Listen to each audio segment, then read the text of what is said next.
Elderberry is an herb I always like to have on hand for its help in supporting the immune system, plus it tastes great and is considered gentle enough for kids. And when it comes time to use it, elderberry syrup and gummies are two of my favorite ways to get it in. First, let's take a peek at making elderberry syrup.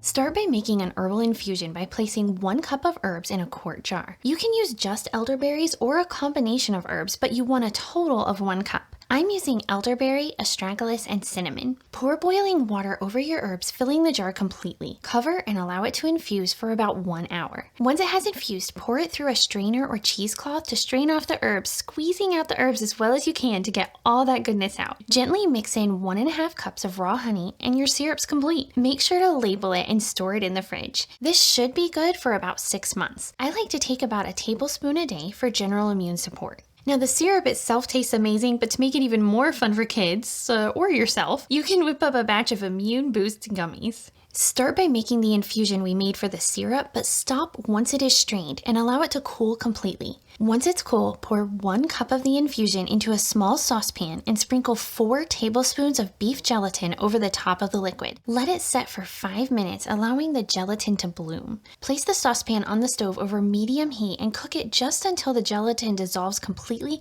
making sure to continually whisk it. Remove it from the heat and stir in half a cup of honey until it's completely mixed in. For an additional immune boost, I'm adding some vitamin D drops to these as well. While many sources feel that the RDA of vitamin D is actually lower than it should be, based on that and the amount of gummies this makes, I'm adding about 15 drops and just whisking it in. That's actually keeping it low, that way the kids can eat a few gummies without going over the recommendations. Next, pour your gummy mixture into silicone molds.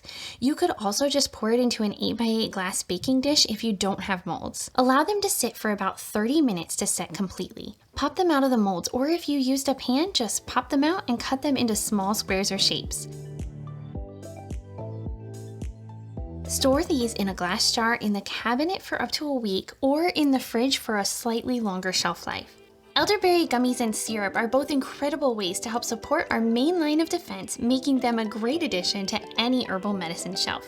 Plus, they taste so good.